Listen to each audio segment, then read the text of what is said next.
Hi everyone, welcome back to Asperger's from the Inside. You're here with Paul. Today's Patron's Choice video is on common miscommunications between Aspis and NTs. So NT stands for neurotypical as opposed to neurodivergent. So if you're on the spectrum, your neurology is different from most people in the population, and if you're not on the spectrum, your brain is wired typically, so hence the term neurotypical, to describe people who are not on the autism spectrum. So today I'm going to share 3 common misunderstandings or common sources of misunderstandings between Aspis and NTs. And so the first one is around misreading body language, and this goes both ways. It could be the person on the spectrum misreading the body language of the other person, or it could be, and this is the one I kind of want to focus on today, is when my facial expressions or my tone of voice or my body language is misinterpreted by someone else. So that's the first one. I'll go into these, I'll explain these in a little bit more detail after I've listed them. So the second one is around alone time, basically meaning if I want alone time, it's nothing personal, it's not intended to be a rejection. Sometimes I need alone time away from the people I care about the most even. And the third one is that it's not about you.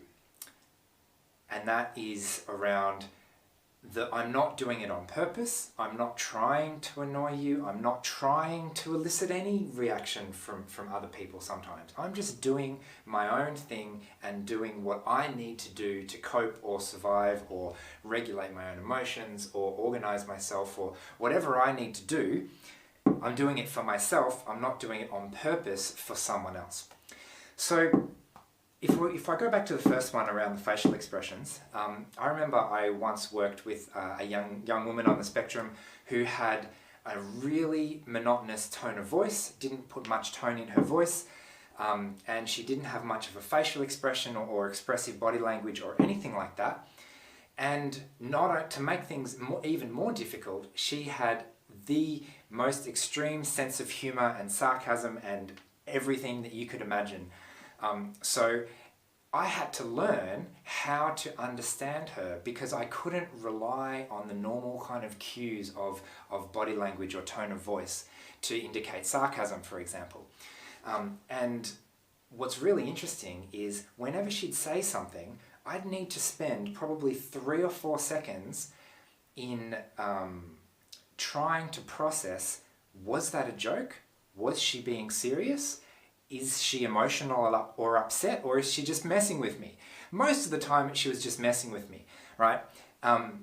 Which is fun, you know, I eventually learned how to read her behavior and we got along great. But the point here is that you have to really check your assumptions, because misreading body language and reacting to an emotion that's not there, oh, I thought you were tired so I did this, or I thought you were angry so I did this, can be a real cause of misunderstanding and miscommunication.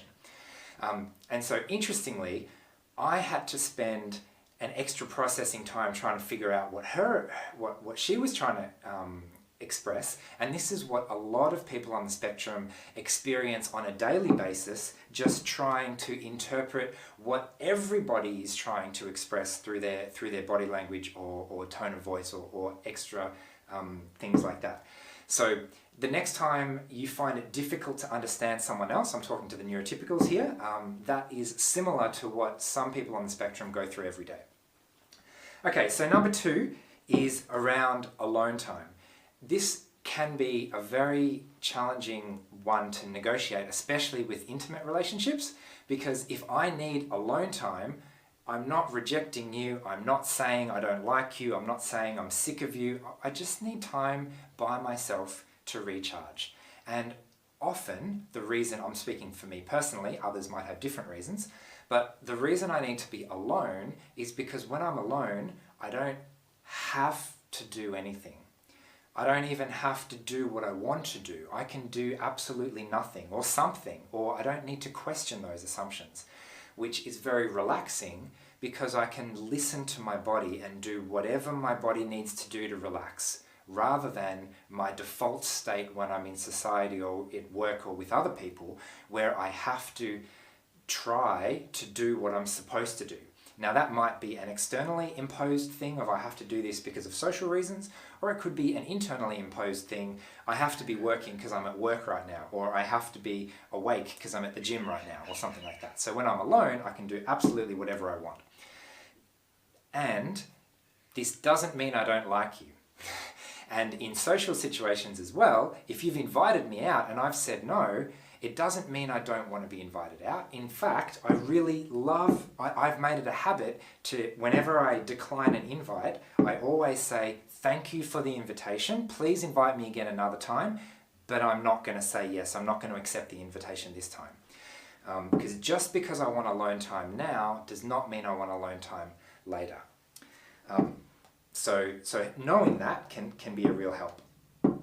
Okay, third and final one is that very often my actions are determined by my own needs of what I need to do. So like I'm bouncing the ball right now, right? I'm not doing it to annoy you. I know it annoys some people, but I also kind of feel like it's helpful for others to see what I need to do for processing.